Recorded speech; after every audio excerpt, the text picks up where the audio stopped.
الحمد لله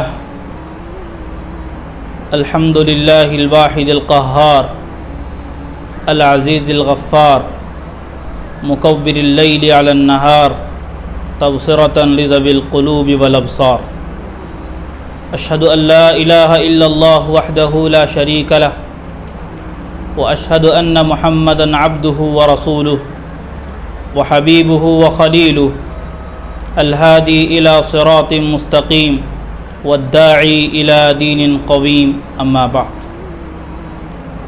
محترم ناظرین، السلام علیکم ورحمۃ اللہ وبرکاتہ۔ آج آپ حضرات کی خدمت میں ایک نیا باب شروع ہو رہا ہے، باب الصدق کے عنوان سے۔ اس سے قبل ہم نے 3 ابواب پڑھے، باب الاخلاص، باب التوبہ اور باب الصبر۔ جو باب الصبر تھا بہت ہی لمبا اور بڑا اہم باب تھا۔ اس کے بعد باب الصدق یعنی سچائی کا بیان، دا چیپٹر آف ٹروتھفلنس ہم لوگ پڑھیں گے۔ اس کے اندر 7 احادیث ہیں جس کے لیے ہمیں درکار ہوں گے 6 ہفتے، گویا کہ 1.5 مہینہ ہم کو لگے گا انشاءاللہ۔ اس کے اندر ہم اس کو سمیٹنے کی کوشش کریں گے۔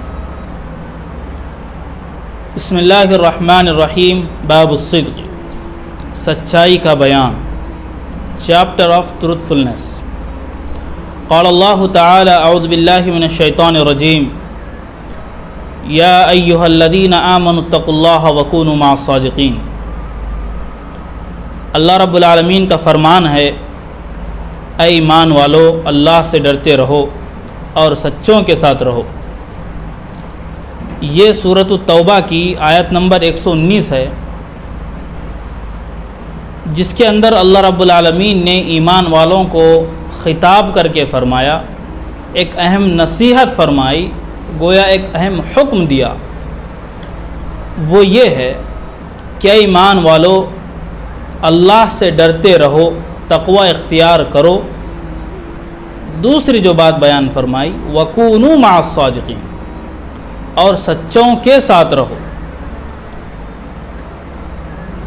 اس آیت سے پہلے جو واقعہ بیان کیا گیا سورۃ التوبہ کے اندر کہ ان 3 صحابہ کرام کی توبہ برات جو 7 آسمان سے نازل ہوئی تھی، جنہوں نے جھوٹ کا سہارا نہیں لیا بلکہ سچائی کا دامن کو تھامے رہے، ان کے متعلق وہ آیت کریمہ نازل ہوئی۔ اس کے معن بعد یہ آیت نازل ہوئی، اس کے معن بعد یہ آیت ہے کہ وَعَلَى الثَّلَاثَةِ الَّذِينَ خُلِّفُوا حَتَّى ضَاقَتْ عَلَيْهِمُ الْأَرْضُ بِمَا رَحُبَتْ وَضَاقَتْ عَلَيْهِمْ أَنفُسُهُمْ وَظَنُّوا أَن لَّا مَلْجَأَ مِنَ اللَّهِ إِلَّا إِلَيْهِ ثُمَّ تَابَ عَلَيْهِمْ لِيَتُوبُوا إِنَّ اللَّهَ هُوَ التَّوَّابُ الرَّحِيمُ۔ جو 3 صحابہ ہیں، حضرت کعب بن مالک، مرارہ بن ربیع، ہلال بن امیہ رضی اللہ عنہم اجمعین، یہ 3 وہ صحابہ ہیں جو غزوہ تبوک سے پیچھے رہ گئے تھے، اور جب نبی پاک صلی اللہ علیہ وسلم نے پوچھ تاچھ کی کہ کیوں غزوے میں شریک نہیں ہوئے، تو انہوں نے جو سچ بات تھی انہوں نے سچائی کے ساتھ اس کو بیان کیا۔ جو دیگر منافقین تھے انہوں نے عذر کیا، بہانے بنائے جھوٹ موٹ کے، تاکہ حضور کے غضب سے بچ سکیں صلی اللہ علیہ وسلم۔ لیکن ان صحابہ نے یہ سوچا کہ ہم یہاں تو اگر حضور سے تو بچ جائیں گے، لیکن اللہ ہمارے دل میں جو چیز ہے وہ ظاہر کر کے رہے گا حضور پاک صلی اللہ علیہ وسلم کے سامنے، تو ہمیں رسوائی ہوگی۔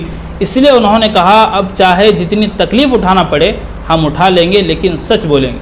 انہوں نے 3 صحابہ نے سچ کا سہارا لیا، سچ گوئی سے انہوں نے کام لیا، تو نتیجہ کیا ہوا کہ اللہ نے ان کی توبہ کی قبولیت 7 آسمان سے نازل فرمائی۔ اور جنہوں نے جھوٹوں کا سہارا لیا، جھوٹ کا سہارا لیا، ان کے متعلق فرمایا اعتذرون الیکم اذا رجعتم الیہم، کہ آپ کے پاس عذر بیان کرتے ہوئے آئیں گے۔ قل لا تعتذروا لن نؤمن لکم قد نبأنا اللہ، ایک لمبی وہاں پر آیت اللہ رب العالمین نے بیان فرمائی۔ تو اس آیت کریمہ میں، اس آیت کریمہ کو اس باب میں لانے کا مقصد امام نووی رحمۃ اللہ علیہ کا یہی ہے کہ جو سچائی کے متعلق احادیث آ رہی ہے ان سے پہلے ایک آیت آ جائے، 1-2 آیات آ جائیں، تاکہ مفہوم کا سمجھنا آسان ہو جائے، اور برکت کے طور پر وہ آیت کو لاتے ہیں، جیسے کہ اس سے پہلے بھی آپ حضرات کی خدمت میں وہ بات آئی تھی۔ اب یہاں پر سچوں کے ساتھ رہنے کا حکم کیوں دیا؟ کیونکہ ماحول کا اثر آدمی پر پڑتا ہے. آدمی جس ماحول میں رہتا ہے اس کے اثر کو آدمی قبول کر لیتا ہے. اچھے دوست کے ساتھ رہتا ہے تو اچھا اثر قبول کرتا ہے. برے دوست کے ساتھ اگر دوستی ہے تو پھر اس کا اثر بھی اس کے اندر آ جاتا ہے. اسی کو حدیث پاک کے اندر نبی پاک صلی اللہ علیہ وسلم نے بیان فرمایا, ابو داؤد کی روایت ہے, الرجل علی دین خلیلہ فلینظر احدکم من یخالل, کہ آدمی اپنے دوست کے دین پر ہوتا ہے تو آدمی کو چاہیے کہ وہ خوب غور کر لیں, خوب آبزرو کر لیں کہ اس کی دوستی کس کے ساتھ ہے. کیونکہ آدمی اپنے دوست کو کاپی کرنے کی کوشش کرتا ہے اور وہی اثر اس کی زندگی میں پڑتا ہے جو وہ اپنے دوست کے پاس دیکھتا ہے. ایک دوسری حدیث ہے بخاری شریف کی, اس کے اندر صاف صاف یہ بات بیان کی گئی کہ مثل الجلیس الصالح والجلیس السوء کمثل صاحب المسک وکیر الحداد, کہ ایک اچھے ہم نشین اور برے ہم نشین کی مثال ایک مشک کو لادنے والے یعنی عطر فروش اور ایک بھٹی کو جھونکنے والے کسی ہے. یعنی آدمی اگر عطر فروش کے پاس بیٹھے گا, چاہے عطر نہ خریدے تب بھی تھوڑی بہت خوشبو اس کے پاس محسوس ہوتی ہے, اس آدمی کے پاس جو اس کے پاس بیٹھا ہے. اسی طرح جو آدمی لوہار کے پاس ہوتا ہے, کوئی بھٹی دھوکنے والا ہوتا ہے, اس کے پاس بیٹھتا ہے, گرچہ وہاں پر وہ کام نہ کرے لیکن اس کا دھول گرد و غبار تو کہیں نہیں گیا, اس کو اس کے کپڑوں پہ لگ جائے گا. تو یہی بات ہے کہ آدمی اچھے کے ساتھ رہے گا تو اچھائیاں اس کے اندر ڈیفینیٹلی آئیں گی, برے کے ساتھ رہے گا تو پوری امید ہے کہ اس کی برائیاں بھی اس کے اندر آ سکتی ہیں. اسی لیے نبی پاک صلی اللہ علیہ وسلم نے وہاں پر بیان کیا کہ آدمی اپنے دوست کے دین پر ہوتا ہے تو اس کو چاہیے کہ دیکھیں کہ دوستی کس کے ساتھ ہے. یہاں اللہ رب العالمین نے بیان فرمایا وَكُونُوا مَعَ الصَّادِقِينَ, سچوں کے ساتھ رہو, سچوں کی صحبت میں رہو. اس لیے عربی کے اندر ایک مقولہ ہے, البیع لها تاثیر کبیر ودور عظیم علی صنع الانسان وافساد. There is a biggest role of environment to build up people and as well as to spoil them. کہ ماحول کا انسان کی شخصیت سازی میں بڑا کردار رہتا ہے, کہ جس طرح کا ماحول کریٹ ہوتا ہے اس طرح کے اثر آدمی پر پڑتا ہے. دس از دا پاور آف انوائرمنٹ. یہ ایک ماحول کا اثر ہوتا ہے آدمی پر, کہ جس ماحول میں رہتا ہے اس میں ڈھل جاتا ہے آدمی. عام طور سے یہی ہوتا ہے, اس لیے اچھے ماحول کو اختیار کرنے کا حکم دیا گیا. دوسری بات, جو دوستی ہوتی ہے وہ دوستی اگر اللہ رب العالمین کی رضا کی بنیاد پر ہے تو وہ دوستی یا اس دنیا میں بھی کام آئے گی اور آخرت میں بھی وہ دوستی کام آئے گی. ورنہ عام طور سے ہوتا کیا ہے, ہم دوستی دنیاوی اعتبار سے کر لیتے ہیں, دنیا میں اس کا فائدہ ہو جاتا ہے لیکن آخرت میں اس کا فائدہ نہیں بلکہ الٹا نقصان ہوتا ہے. اللہ رب العالمین نے سورہ زخرف کے اندر یہ بات بیان فرمائی, الاخلاء یومئذ بعضهم لبعض عدو الا المتقین, کہ کل قیامت کے دن جگری دوست, خلیل کہتے ہیں جو جگری دوست ہیں, جو کلوز فرینڈس ہیں, ان کو کہتے ہیں کہ کل قیامت کے دن وہ آپس میں ایک دوسرے کے جانی دشمن بن جائے گا. الا المتقین, سوائے ان لوگوں کے جن کی دوستی تقوی کی بنیاد پر تھی, اللہ کی خوشنودی کی بنیاد پر تھی. اور جو دوستی اللہ کی خوشنودی کی بنیاد پر ہوگی اس کے متعلق بیان کیا گیا, اجتماعت رجلان تحابا فی اللہ اجتماع علیہ وتفرقا علیہ, کہ کل اللہ کے عرش کے سائے میں جو 7 لوگ کو جگہ اللہ دیں گے اس میں سے 2 شخص وہ بھی ہوں گے جو اللہ کے لیے ملتے تھے, اللہ کے لیے جڑتے تھے, اللہ کے لیے بچھڑتے تھے. یہ 2 اشخاص کے لیے بھی ان 7 لوگوں میں حصہ رہے گا جن کو عرش کے سائے میں جگہ ملے گی. تو دنیا میں تو فائدہ یہ ہوگا کہ آدمی بہت سے مفاسد سے, بہت سے گناہوں سے بچے گا, اور آخرت کا فائدہ یہ ہوگا کہ وہاں اس کو اس کی معیت نصیب ہوگی, اس کا ساتھ اس کو وہاں پر ہوگا. تو یہ بات سمجھنے کی. دوسری آیت کریمہ جو اللہ رب العالمین نے سورہ احزاب کے اندر بیان فرمائے, جس کو امام نووی نے یہاں منشن کیا ہے, والصادقین والصادقات, سچ بولنے والے مرد اور سچ بولنے والی عورتیں. دیکھیں قرآن پاک کا ایک عام اسلوب ہے کہ جب بھی وہ خطاب کرتا ہے تو مردوں کو خطاب کرتا ہے, اس کے ذہن میں عورتیں خود بخود آ جاتی ہیں. جیسے یا ایھا الذین آمنوا کونوا قوامین بالقسط۔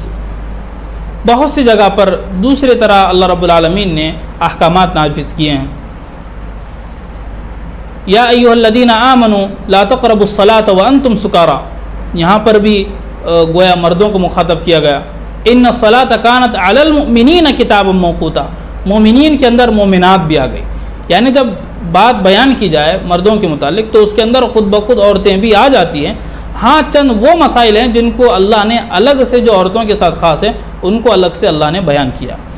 اور سورہ احزاب کے اندر اللہ رب العالمین نے یہ بات بھی بیان فرمائی کہ بہت سی عورتیں حضور پاک صلی اللہ علیہ وسلم کے دور میں صحابیات تھیں کہ ان کو یہ ہمیشہ فکر رہتی تھی کہ مردوں کے متعلق تو اس طرح کی باتیں ہو رہی، عورتوں کے متعلق کوئی اس طرح کی بات نازل نہیں ہو رہی، تو اس وقت ان کی خوشی کے لیے، ان کی دلجوئی کے لیے اللہ رب العالمین نے مردوں کے ساتھ عورتوں کا بھی تذکرہ کیا۔ تقریباً وہ 10 صفات ہیں ایک آیت کے اندر، 10 صفات ہیں جن کو اللہ نے بیان کیا کہ ان المسلمین والمسلمات والمؤمنین والمؤمنات والقانتین والقانتات والصادقین والصادقات والخاشعین والخاشعات والمتصدقین والمتصدقات والصائمین والصائمات والحافظین فروجہم والحافظات والذاکرین اللہ کثیرا والذاکرات اعد اللہ لهم مغفرۃ واجرا عظیما۔ یہاں مردوں اور عورتوں دونوں کو الگ الگ بیان کیا، اور اس کے اندر سے ایک چیز والصادقین والصادقات، سچائی کو بھی بیان کیا گیا اس کے اندر کہ سچے مرد اور سچے عورتیں، ان کے لیے بھی وعد اللہ لهم مغفرۃ واجرا عظیما، اللہ رب العالمین نے ان لوگوں کے لیے بڑا اجر تیار کر کے رکھا ہے، عظیم الشان اجر تیار کیا۔ تو یہاں پر عورتوں کی ایک دلجوئی کے لیے اللہ نے ایک خاص آیت نازل فرمائی۔ تیسری آیت ہے فَلَوْ صَدَقُوا اللَّهَ لَكَانَ خَيْرًا لَهُمْ، ان کے لیے بہتر ہے کہ وہ اللہ کے ساتھ سچے رہیں۔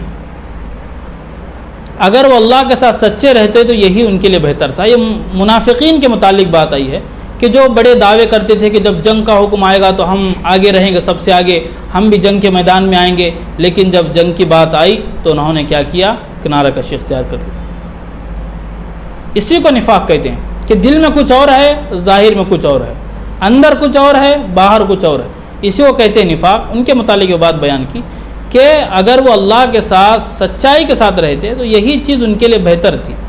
تو بات معلوم ہوئی کہ انہوں نے اللہ کے ساتھ سچائی کے ساتھ، وہ اللہ کے ساتھ نہیں رہے تو یہ چیز ان کے لیے خیر کے بجائے شر کا ذریعہ بن گئی ہے۔ آخری بات اب باب الصدق ہے، اس کی تعریف کیا ہے؟ سچائی کی تعریف کیا ہے؟ محمد بن صالح العثیمین رحمہ اللہ نے اس کی تعریف بیان کی اس ریاض الصالحین کی شرح میں۔ مطابقت الخبر للواقع، کسی بھی بات کا کام کے واقع، یعنی واقع کے مطابق کوئی بات کہی جائے یا بولی جائے تو اس کو کہتے ہیں صدق، سچائی، سچ۔ صدقہ یصدق صدقاً و صدقاً، یہ ایک ڈکشنری میں اس کے معنی آتے ہیں جو بات ہے حقیقت کے مطابق کوئی بات کہنا، واقع کے مطابق کوئی بات کہنا۔ مثال کے طور پر کوئی کہے کہ آج سنیچر ہے تو دیکھا جائے گا کہ سنیچر ہے کہ نہیں، اگر سنیچر ہوگا تو اس کی یہ جو بات ہوگی یہ سچ ہوگی۔ تو مطابقت الخبر للواقع، جو بات بیان کی جائے واقع کے عین مطابق ہو تو یہ سچ ہے، اس کے علاوہ جو ہے پھر وہ جھوٹ ہے۔ ایک بات جو اس کے اندر چھوٹ گئی وہ یہ ہے کہ جامع صغیر کی ایک روایت آپ حضرات کی خدمت میں بیان کرنی تھی دوستی کے تعلق سے، کہ دوست کی پہچان کیا ہے، دوست کس شخص کو بنایا جائے، کیسے شخص کو دوست بنایا جائے۔ اس کے اندر وہ عربی الفاظ نہیں ملے ہیں، اس کا ترجمہ ملا ہے کہ ایسے شخص سے دوستی کی جائے جس کے دیکھنے سے خدا یاد آئے اور اس کی گفتگو اللہ کی یاد دلائے، اس کی گفتگو تمہارے علم میں اضافہ کرے اور اس کا عمل تمہیں آخرت کی یاد دلائے۔ 3 چیزیں یہاں پر بیان کی۔ پہلی چیز ہے جس کے دیکھنے سے تمہیں خدا کی یاد آئے، اس کی گفتگو تمہارے عمل میں اضافہ کرے اور اس کا عمل تمہیں آخرت کی یاد دلائے۔ یہ 3 صفات جس بندے کے اندر ہوں گی وہ سچا دوست کہلائے گا اور دوستی اسی سے کی جائے گی۔ یہ بات یہاں پر بیان کی گئی ہے اور آج 3 آیات بیان کی گئی۔ اس کے بعد اگلے ہفتے انشاءاللہ احادیث کا سلسلہ شروع کریں گے۔ یہ 3 آیات تھی جو بہت ہی اہمیت کے حامل تھی، جو آپ حضرات کی خدمت میں بیان کی گئی ہیں۔ اللہ رب العالمین سے دعا ہے اللہ تعالیٰ کہنے والے کو بھی اور سننے والوں کو بھی زندگی بھر موت تک سچ کا ساتھ دینے کی توفیق عطا فرمائیں۔ وآخر دعوانا ان الحمد للہ رب العالمین۔